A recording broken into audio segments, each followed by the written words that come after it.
आमिर साहब, एक तो शरपुर की सीट का बताइएगा, मगर इसके साथ साथ कराची के अंदर मलीर के 237 की जो सीट है इसके ऊपर क्या हुआ? ये तो पाकिस्तान तहरीक इंसाफ इसके ऊपर जीती थी, फिर अब ये हार गए बावजूद इसके कि खान साहब मद्दे मुकाबिल थे। हुआ क्या, मामला क्या हुआ वहाँ पे?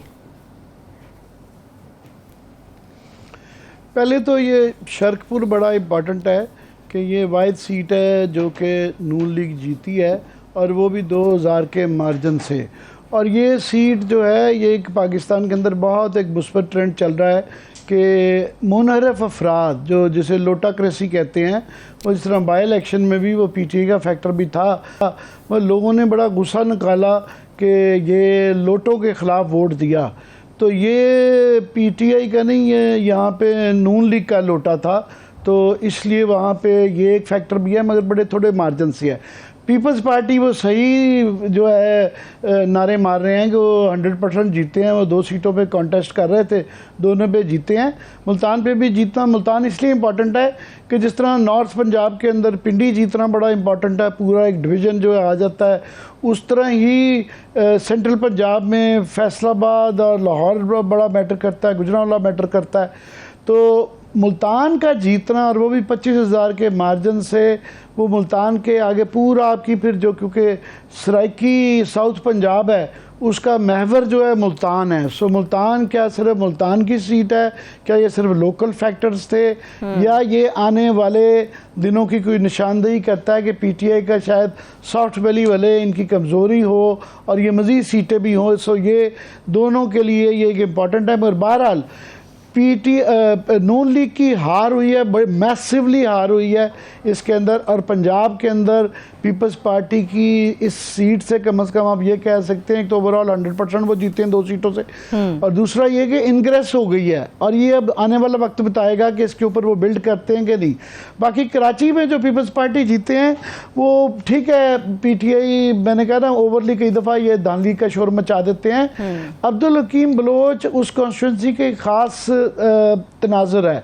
तनाजुर ये है कि उन्होंने टाइम एंड अगेन साबित किया है कि वो बड़े स्ट्रॉन्ग कैंडिडेट हैं और उनकी लोगों के साथ बहुत पीपल्स पार्टी से ज़्यादा एक अपना ज़ाती ताल्लुक है। ये आधी जो है दही है, आधी इसके अंदर शहरी आबादी आ जाती है। और ये पहले पीपल्स पार्टी के कैंडिडेट थे, फिर ये नून लीग में चले गए, इनको वजारत नहीं मिली। तो ये अच्छा काम ये है, लोटे नहीं बने, इन्होंने वहाँ से रिज़ाइन किया और उसके बाद दोबारा बाई इलेक्शन में जीते।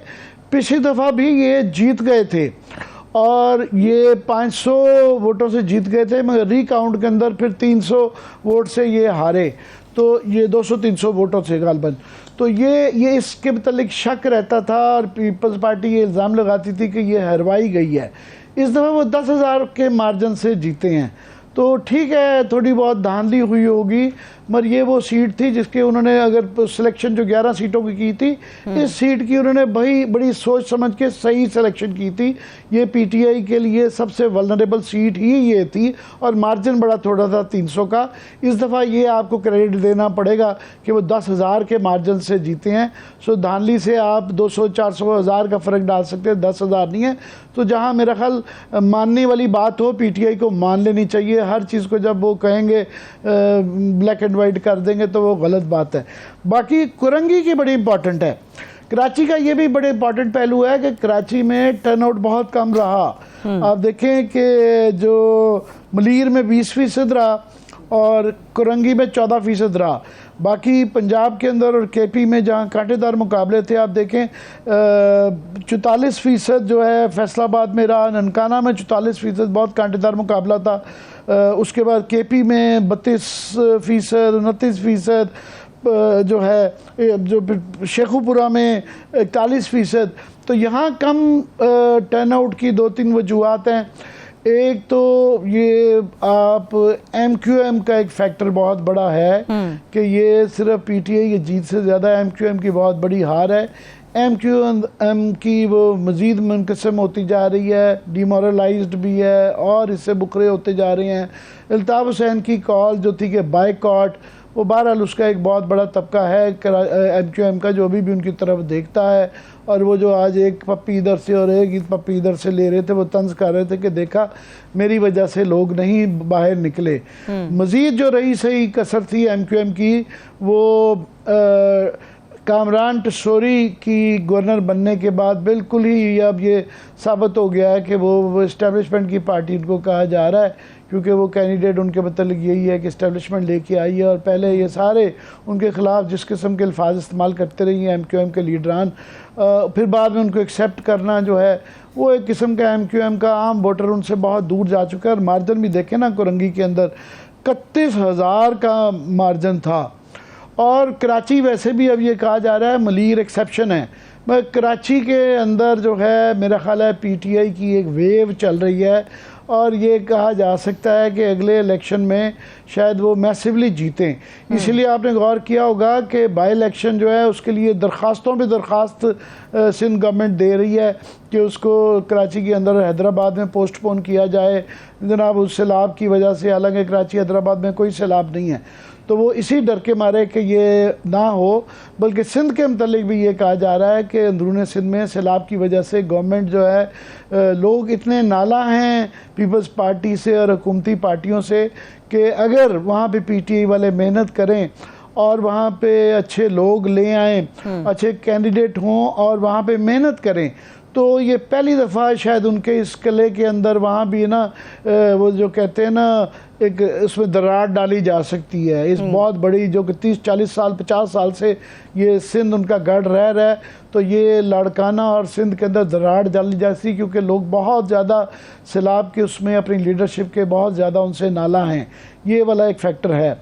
बाकी KP अगर आप इजाज़त दें तो सवाल पे अगर आप कहें तो वो पहले सवाल कर लें, फिर मैं नहीं बिल्कुल। ये चारसद्दा और मर्दान के हवाले से तो आमिर साहब ये तासुर था कि यहाँ पर तहरीक इंसाफ कमज़ोर है और ये वो हल्के हैं जहाँ से PDM के तहत जो भी कैंडिडेट आएगा वो डेफिनेटली विन करेगा, मगर सिचुएशन तो यहाँ पे बिल्कुल डिफरेंट हमें नज़र आई है।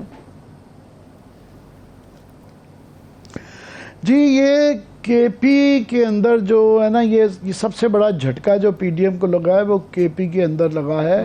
KP में इन्होंने चुन के जो है ना चारसद्दा की और जो मर्दान की सीटें ढूंढी थी। यहाँ पे आप देखें कि जो मौलाना कासिम हैं ये JUI की सीट पे थे और ये बड़ा क्लोजली 2000 के मार्जिन से हारे थे। अभी ये तमाम पार्टियों के जॉइंट कैंडिडेट थे और याद रहे कि इन इलाकों में 4 वे 5 वे फाइट होती है। वहाँ पे हमेशा पीपल्स पार्टी भी होती है, JUI भी होती है, उसके बाद नून लीग भी होती है, ANP भी होती है और उसके बाद शेरपाव साहब की पार्टी भी होती है। तो 5 पार्टियां वहाँ पे एग्जिस्ट करती हैं। छठी पार्टी उसके अंदर अब जो है वो PTI आ गई है। तो उसके बावजूद इसमें मर्दान में मौलाना कासिम का हारना विद मार्जिन 7000 और आयमल वली साहब का 10,000 के मार्जिन से, हालांकि वो जॉइंट कैंडिडेट थे, मगर मेरा ख्याल है चारसद्दा के अंदर ये भी याद रहे कि यहाँ पे सैलाब आया हुआ था और यहाँ पे लोग नाला थे। फिर PTI का ये कहा जा रहा था कि इनकम्बेंसी फैक्टर कि ये 2 दफ़ा जो है वहाँ से इलेक्शन प्रोविंशियल जीत चुके हुए हैं और लोग इस तरह की भी बातें कर रहे थे कि जिस बात में सैलाब की वजह से यहाँ भी लोग नाला हैं। और KP की एक हिस्ट्री है कि यहाँ आज तक कभी भी प्रोविंशियल गवर्नमेंट किसी ने भी रिपीट नहीं की। एक दफ़ा एक आती है, ये पहली दफ़ा हुआ था कि PTI ने दूसरी दफ़ा KP की हुकूमत बनाई थी। मगर ये जो ट्रेंड नज़र आ रहा है इसके बाद तो लगता है कि PTI जो है ये तीसरी हुकूमत भी जो है ना PTI बना लेगी वहाँ पे, क्योंकि PTI वाहिद पार्टी है, ना सिर्फ कि वो जो पीपल्स पार्टी के मतलब कहा जाता था कि चारों सूबों की जंजीर बेनज़ीर, अभी सबकी अपनी अपनी पॉकेट्स हैं। वो दही इलाके सिंध तक जो है पीपल्स पार्टी महदूद हो गई है, पंजाब की हद तक जो है वो नून लीग है, JUI ANP सबकी अपनी अपनी पॉकेट्स हैं। हर जगह जो पार्टी है नेशनल पार्टी सिर्फ पाकिस्तान में PTI है और KP के अंदर भी ख़ास तौर पे वो हर इलाके में हैं। JUI की अपनी पॉकेट्स हैं कि ये साउथ में डेरा इस्माइल खान और इन इलाकों में है, बन्नू में, और जमात इस्लामी दीर में है। ये चारसद्दा मैदान ANP शेरपा और पीपल्स पार्टी का गढ़ रहा है। पीपल्स इस तरह ही पेशावर वैली जो है पेशावर की सीटें जो है ये भी इनका। तो PTI हर जगह मौजूद है, तो तमाम उनकी pockets north south east west हर जगह मौजूद है। और इसके बाद ये लग रहा है, बल्कि कभी इम्कान है कि 2 दफ़ा गवर्नमेंट होने के बावजूद उन्होंने ये जो इतना बड़ा डेंट डाला है। और याद रहे, एक मैं बात ज़रूर आखिरी कहना चाहूँगा कि ये क्योंकि 11 सीटों की बात थी तो इनकी पार्टियों की आपस में अंडरस्टैंडिंग हो गई, जॉइंट कैंडिडेट हो गए। ये इम्कान इस बात का बहुत कम है कि नए जनरल इलेक्शन के अंदर ये सारी पार्टियां इस तरह का जॉइंट कैंडिडेट खड़ा कर सकेंगी, क्योंकि फार्मूला तय करना बड़ा मुश्किल हो जाता है। फार्मूला जनरली ये होता है कि जो जहाँ पे जीता है वहाँ पे उसका कैंडिडेट जो है ना वो मान लिया जाए, मगर हारने वाली सीटों का क्या करना होता है। दूसरा, पंजाब में नून लीग जो है वो पीपल्स पार्टी को हारी भी सीटों के ऊपर भी वो नहीं चाहेंगे कि इनके साथ अंडरस्टैंडिंग हो, और काफ़ी सीटें इस तरह की हमेशा होती हैं जितने मर्जी जॉइंट कैंडिडेट कर लें जिस पे समझौता नहीं होता। हर पार्टी चाह रही होती है अपने कोटे से ज़्यादा सीटें मांगना, और अक्सर ये होता है कि आधी से ज़्यादा वो कहते हैं जहाँ जहाँ फैसला हो जाए ठीक है, बाकी जिसका ज़ोर चलता है चला लें।